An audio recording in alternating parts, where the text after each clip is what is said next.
Cette vidéo a pour but de mettre en lumière un problème que beaucoup ont fait le choix d'ignorer. Nous allons vous parler bien entendu de musique, mais pas seulement. Il y a d'autres passages tout aussi importants qu'il va falloir déballer avant d'en arriver à là. Ceci nous concerne tous, autant les musiciens que les non-musiciens. On vous fera des recommandations en fin de vidéo, des livres de Julian Jaynes, Jacques Attali, Bernard Stiegler. Alors c'est quoi le problème? Le problème est que les gens sont pris dans un engrenage et ne comprennent plus le monde. Et en plus, ils refusent de se remettre en question. Et quand on ne connaît pas la cause, on cherche toujours un coupable ou une cause extérieure. C'est pas comme ça qu'on va sortir de ce merdier. Désensibilisés, la plupart des gens ne comprennent pas ce qu'ils sont, ne connaissent pas leur place dans l'univers, ni l'origine de leurs pensées et leurs motivations. Une grande partie a choisi la sécurité et le confort plutôt que la liberté, de consommer au lieu de donner du sens à leur vie. Et ils s'entourent de plus en plus de technologies et ne savent pas s'en servir. Ils ne maîtrisent pas l'outil. On peut voir les conséquences, tous les signes de technopathologie, narcissisme, dépression, troubles de concentration, troubles obsessionnels, crise existentielle, haine de soi, haine de l'autre. Ils ouvrent les portes à la société de la marchandise, où ils deviendront, certains le sont déjà, des objets consommant des objets. L'industrie, la technologie, tout ça avance très vite, et celui qui ne maîtrise pas l'outil finit par être broyé par la machine. C'est le syndrome de Midas. Alors que faire? C'est quoi la solution? Ça commence d'abord par ne plus rejeter son devoir, sa responsabilité, savoir définir les bordures d'un système et comprendre ce que vous êtes. Vous êtes un être néothénique, c'est-à-dire un être qui naît de façon prématurée. Vous êtes incomplet et à la recherche de ce qui pourrait vous compléter. Ce qui rend les prothèses techniques ou outils nécessaires pour votre développement. C'est comme ça qu'on s'augmente. On ne se sépare pas de l'outil. Ce qu'il faut, c'est trouver la bonne façon de le faire, la technique de soi. Pour comprendre tout ça, il faut d'abord vérifier une chose. Pour le faire, on va réduire ça à deux types de systèmes, le système linéaire et non linéaire. Un être en 3 dimensions est un système linéaire. Il est calculable, mécanisable, prévisible, simple. Mais un être en 4 dimensions est un système non linéaire. Et un système non linéaire est complexe, imprévisible et peut bifurquer. L'espace est la représentation 3D de tout ce qu'on observe et tout ce qui se passe. Ça permet aux objets d'avoir les longueurs de gauche à droite, haut, bas, avant, arrière et les notions de côté. Le temps, c'est la 4e dimension. Dans la vie normale, on sert du temps pour mesurer les processions des événements de l'espace. Mais le temps, c'est plus que ça. Le temps est essentiel pour notre existence physique. Et pour décrire les événements, l'espace et le temps ne peuvent être séparés. Il n'y a pas d'espace sans temps. Si ça reste flou, eh bien, pour vous y retrouver, prenez le cube par exemple. Il est en 3D, c'est la matérialité. Maintenant, pour pouvoir lire le monde physique et matériel, il vous faut avoir accès à la 4D. Le temps, c'est la conscience de soi. La 4D nous permet de percevoir ces 3 dimensions physiques, X, Y, Z. C'est donc un univers en 4 dimensions. Si vous avez compris, vous ne pouvez plus dire que vous n'avez pas d'esprit et de conscience de soi.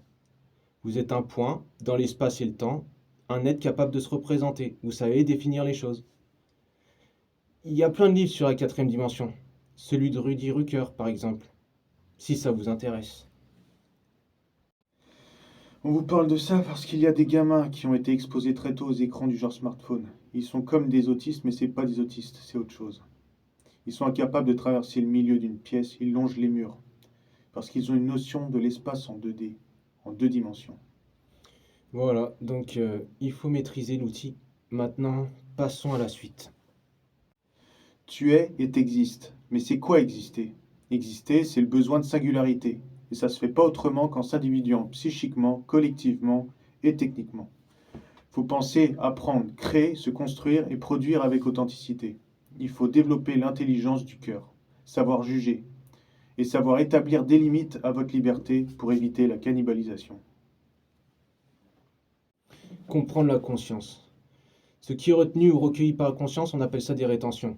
Il y a ce que la conscience retient dans le flux perceptif, le maintenant qui passe. C'est ce qu'on retient sans effort. Ça fait partie de la cognition expérientielle. Et il y a les rétentions qu'on appelle souvenirs, que l'on peut réarranger avec introspection, ce qu'on pourra appeler la cognition réflexive. Et il y a aussi les rétentions tournées vers l'avenir, le projet, l'objectif, le but que l'on cherche à atteindre, ce que l'on vise. Vous êtes ce que vous retenez. Vous êtes un flux de conscience, mais ce que vous retenez dépend de ce que vous avez déjà retenu. Nous n'avons jamais eu autant la possibilité et l'opportunité de s'individuer que maintenant. Vous êtes connectés aux autres, avec vos appareils, en permanence. Ce n'est pas en intériorisant les mêmes objets temporels tous les jours, à la même heure et en répétition que vous allez préserver votre unicité. Vous finirez tous par devenir la même personne, c'est-à-dire rien. Ne vous laissez pas vous faire ensynchroniser. Connaître l'origine de ses pensées, ne plus être un automate. Sans instinct de survie, pas de soi. L'intelligence de la ruse, de la survie, se mettre dans la peau de l'autre, adopter un instant sa vision, imaginer ce qu'il ne va pas voir, ce qui va lui échapper, provoquer pour sonder, anticiper les réactions, brouiller les pistes, faire le mort. La guerre, c'est l'intellect. La métisse, vous le faites déjà dans vos FPS multi. Cette même intelligence peut être mise au service de la création. Vous pouvez construire, renforcer vos connexions synaptiques, désautomatiser, apprendre et désapprendre. Il faut dépasser l'entendement, dépasser le calcul. Pour les êtres en 4 dimensions, il n'y a pas de détermination par le passé. Il y a un conditionnement. Ce n'est pas la même chose. L'intelligence, c'est d'abord l'attention, la capacité de se concentrer. Être conscient, c'est être attentif. Sans concentration, on ne peut rien apprendre, rien internaliser. On est distrait par le moindre bruit et détail. Alors prenez soin de votre tête, la mémoire et l'attention. Ne laissez pas les algorithmes vous enfermer dans une boucle. Alors oui, ça peut aller 4 millions de fois plus vite que le système nerveux d'un individu. Mais on s'en fout. Ce n'est pas un problème si vous êtes des individus quadridimensionnels capables de penser. Changer de direction, changer de vision, c'est ça être un être humain. Vous pouvez aller infiniment plus vite que n'importe quel algorithme en bifurquant. Une machine de calcul en est incapable. Tout ce que nous vivons en ce moment, voyez ça comme un exercice de liberté. Il faut toujours chercher la vérité, remettre tout en question. Le jeu est de sortir de la matrice et de reconstruire ensemble. Un système linéaire peut être un danger pour lui-même et pour les autres. Les gens perdent la boule parce que soit ils ont toujours été des êtres inconscients, des automatons, décalent un peu leur routine, modifient leur habitat cognitif et tout déraille. Ou ils ont choisi de se renfermer sur eux-mêmes par paresse mentale ou par peur du changement. Ce qu'on appelle homéostasie, c'est la tendance à un système de résister face aux facteurs externes et maintenir ses caractéristiques clés. C'est normal de maintenir une cohérence interne, un état d'équilibre interne. On le fait tous. Mais sur le long terme, il y a des conséquences. Un système doit échanger de la matière et de l'énergie avec son environnement. S'il ne le fait pas, il s'autodétruit. Le monde bouge, il évolue. Ne sombrez pas dans la dissonance cognitive. Il faut apprendre, et apprendre, c'est changer. Nous n'avons pas le choix. 3 choses pour améliorer un processus cognitif. La pensée critique, rester en bonne santé et être curieux. Le manque de différence et d'authenticité engendre la violence. Il faut produire le plus de différences possible. On a tous le devoir, l'obligation de polliniser, de réenchanter le monde.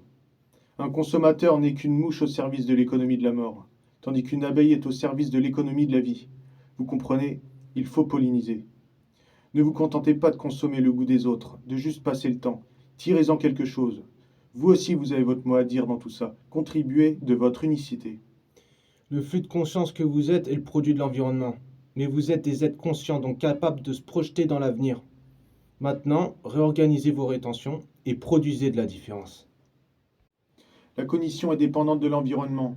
Pour vous différencier, vous aussi, vous avez besoin de la différence des autres. Ce qu'il faut, ce n'est pas se cannibaliser. Il n'est pas bon de dupliquer la création des autres, par respect et responsabilité. On peut s'inspirer, chercher son goût, ce qui nous ressemble le plus, mais ne soyez pas cette éponge qui absorbe tout et n'importe quoi. Quand on cesse de juger, on cesse d'être un homme. Comment se détacher des masses? La cohésion de groupe est impossible sans le désir de jugement. On l'a vu avec Hollywood, les réseaux sociaux. Si nous voulons vivre dans un monde libre, être autonome ne se fait pas sans être tolérant. Jugez-vous vous-même, pas les autres. Je sais que ça peut être fatigant à force, car on l'entend partout. Mais c'est vrai. D'abord, aime-toi toi-même et tu pourras aimer les autres, ou presque. Pas l'inverse. Comprenez que chaque système a sa propre subjectivité, son propre langage. On a tous un parcours différent. Il y a juste à connaître sa place. Apprenez à être seul. Il est important d'entretenir un monde intérieur pour soi, mais également ne pas oublier le savoir-vivre avec les autres. Nous sommes tous à la fois émetteurs et récepteurs. Communiquer comme un être humain, c'est aussi être à l'écoute de l'autre. Il faut qu'il y ait un réel transfert d'informations.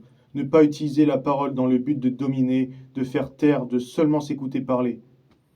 Et ne laissez pas les objets être le centre du rapport social, car ça crée un blocage, une interférence dans la circulation, transfert d'informations, d'énergie.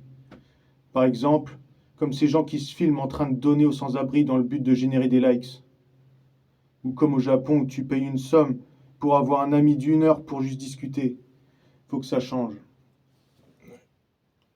Le consommateur est prolétarisé du sensible, castré de ses sens au point qu'il ne sait plus juger et connecter ses propres émotions. Et ça, c'est en partie le résultat d'une scène musicale qui a cessé d'être responsable. Voilà pourquoi il est vital que la musique redevienne un rapport social, une pratique répandue le plus possible. La musique. La musique est un langage qui exprime les émotions et les idées à travers la combinaison de sons et de rythmes. Ça aide à améliorer le bien-être mental et physique. Elle est aussi capable de produire en même temps de la synchronisation et du diachronique, c'est-à-dire de la singularité, de l'improbable et de l'improvisation. L'entraînement musical stimule les zones du cerveau requises pour le raisonnement spatio-temporel. C'est une technique qui est utilisée pour imaginer le mouvement des objets dans l'espace et le temps. Une compétence qui est essentielle pour résoudre des problèmes complexes. Alors, faire de la musique améliore l'écoute, le langage, l'attention, la reconnaissance des formes, la créativité.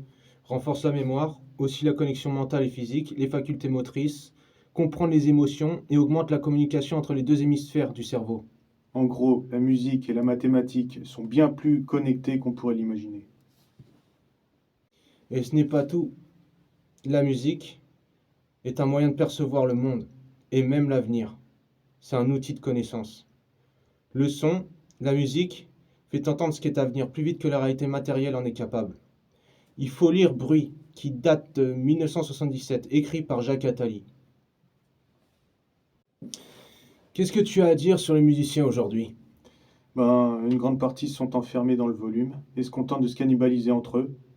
Pourtant, certains savent que quelque chose ne va pas, mais ceux-là n'ont pas volonté d'agir et de changer. Ce qu'on observe depuis de nombreuses années maintenant, c'est que le musicien ne semble pas intéressé à avoir une discussion approfondie de la musique. Dès qu'on essaie de le sortir un peu de sa zone de confort, ça se braque, ça devient défensif. Sur les forums de sites spécialisés, c'est la même chose. Il y a comme une sorte de police qui neutralise tout débat, perçu comme une nuisance. Alors qu'est-ce qu'ils font? Ils se contentent d'appartenir, se plaisent dans l'uniformité de leurs règles rigides, prennent refuge dans une réalité insignifiante. Parler de musique est réduit à parler d'équipement, de marchandises et de business. Ils ont rejeté leurs responsabilités créatives, se sont soumis à l'économie de la répétition et au diktat d'une perfection industrielle abstraite et stérile. Le but n'est plus de produire de la différence, mais de soumettre, formater, vendre sa tronche et vampiriser son audience. Il faut se remettre en question. Et surtout, il faut comprendre que parler de musique, c'est parler de l'avenir de la société. Comme on l'a dit précédemment, la musique est le miroir de la société.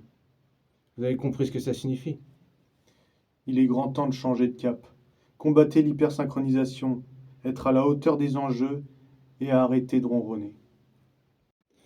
Il va falloir repenser beaucoup de choses. Les catégories, le phrasé, les entrelacs, les combinaisons, la cohérence et les éléments transitionnels. Sortir de la stratégie R et passer à la stratégie K. Il faut mettre fin au court-termisme. Montrez aux autres comment vous faites, sans leur imposer votre esthétique. Ça, c'est un point très important. Aidez-les à se construire et à trouver leur propre voie. La musique doit redevenir un rapport social. Les êtres humains ne sont pas des machines. Ils sont faits pour vivre ensemble. Nous sommes tous interconnectés. Le but est de créer un super-organisme, fait d'individus diversifiés, tous ensemble mais différents. Il faut des êtres authentiques. Par exemple, dans un groupe, chaque musicien est un composant qui forme un tout qui se complète. Donc apprenez à travailler seul et en équipe. Donc, maîtriser ses sens, sa capacité d'analyse, valoriser la différence, être responsable de soi, prendre soin de son entourage, de l'environnement mental et physique, ne pas abîmer les cerveaux. C'est à nous tous de réparer ce monde. La tâche est gigantesque. C'est tous ensemble, pas autrement. Maintenant que vous savez, à vous de jouer. Un dernier truc, les livres à lire.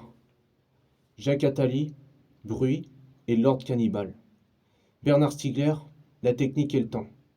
Et tout sur la technique. Julian James, La naissance de la conscience dans l'effondrement de l'esprit bicaméral.